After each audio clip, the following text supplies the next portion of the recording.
தப்பு செஞ்ச இளையகுமாரனுக்கு எங்கேயும் அடைக்கலம் கிடைக்கல. ஆனா கடைசியில் அவன் என்ன ஒரு தெளிவு வருது பாருங்க, அப்பாட்ட போயிரு. எங்க பேரு அப்பா கிட்ட போயிரு. அதான் தெளிவா இருக்கும் பாருங்க வசனம். லூக்கா 15:18 நான் எழுந்து எனக்கு தெரிந்த நண்பர்களிடத்தில் போவேன் அப்படி இல்ல வசனம். இல்ல எங்க அப்பாவுடைய ஃப்ரெண்ட்ஸ்கிட்ட போய் என்ன குறிச்சு எங்க அப்பாட்ட பேசுங்கன்னு சொல்வேன் அப்படி இல்ல வசனம். சொல்ல பாருங்க, யார் அட்ரஸ் பண்றா? நான் எழுந்து என் தகப்பனிடத்தில் போய் போய் ஸ்ட்ரைட்டா எங்க போறான்? அப்பா கிட்ட. உங்களுக்கு தேவையான அடைக்கலம் எங்க இருக்குன்னா அப்பாட்ட தான் இருக்கு. அப்பா கிட்ட தான் இருக்கு. நீங்க வர வேண்டியது எங்க தப்பாவே போயிருந்தாலும் நீங்க வர வேண்டியது யார்ட்டனா? அப்பாட்ட. அப்பாட்ட. இங்க வந்து பார்த்தா இளையகுமாரனுக்கு பயங்கரமான ஆச்சரியமா இருக்கு. இன்னும் என்ன செய்யறாரு? என் டாடி நேசிக்கிறாரு.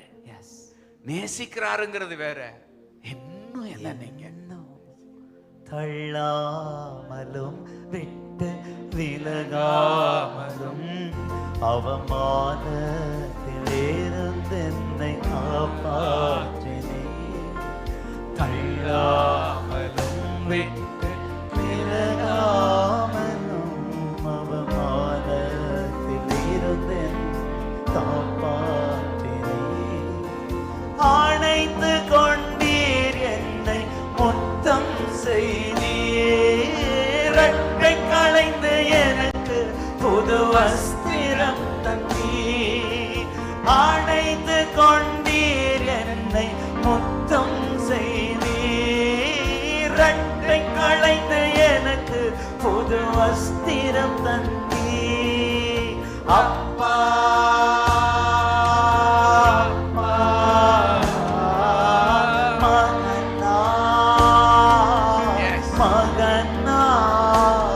பாட அப்பா அந்த காந்த ஈர்க்கிறது.